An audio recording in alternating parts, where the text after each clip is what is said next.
Hello friends, Joshua Johnson here, thanks for joining. This video is part 2 of a 2-part segment on the practical applications and interesting food history of chili con carne. If you'd like to learn about how to actually make dehydrated chili con carne, particularly for use in hiking and backpacking scenarios, please see part 1 of this segment. Now let's get moving. Digging into the history of where chili con carne actually came from, it would seem the dish has a murky and surprisingly horrific past as far as food origins go. In fact, based on what I've found, the only consensus regarding where and when chili first started is that there is no consensus. One written account from a Franciscan friar in 1529 depicted stews seasoned with chili peppers being made by the Aztecs in the capital of their then empire, Tenochtitlan, or what is now part of modern-day Mexico City. Another account from this same period, which comes from Bernal Diaz del Castillo's 1568 memoirs, The True History of the Conquest of New Spain, details how defeated conquistadors were boiled up with spicy peppers, wild tomatoes, and oregano.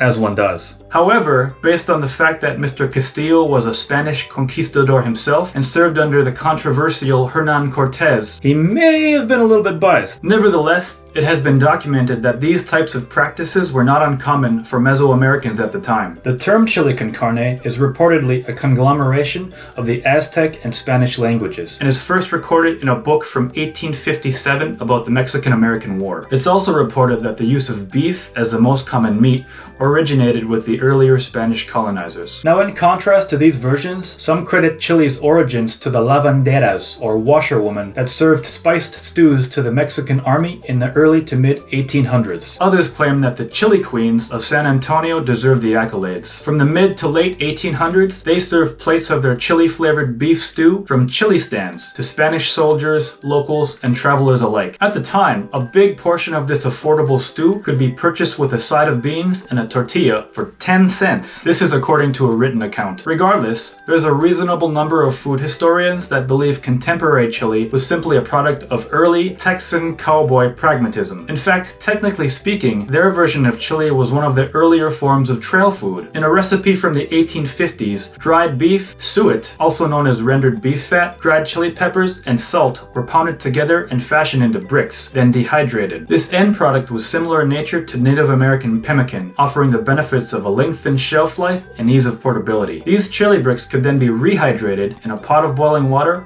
over a campfire. You could picture this happening countless times along the cattle and gold rush trails of the era. Modern versions of these chili bricks are still commercially available today. It wasn't until the 1893 Chicago World's Fair at the San Antonio chili stand that Texan chili was introduced to mainstream America, and from there, its popularity exploded. Fast forwarding through time, by the 1920s, cookbook recipes were incorporating beans, which wasn't the case in earlier versions, keep in mind, and by the 1940s, tomatoes were a standard ingredient as well. You know, realistically, I don't think we'll ever know for sure where and when chili came from. The truth has probably been lost in the mists of time. Invention and innovation are often just products of necessity, so to me, it's not surprising that when provided with similar resources, such as meat, beans, and chili peppers, pragmatic peoples came to similar conclusions. I think it's likely that chili was invented many times over by unconnected groups through time. One unique thing about a society's food traditions is that they help to preserve cultural identity in a way that no other social artifacts can. In a very real, tangible, and visceral way, food traditions keep the past alive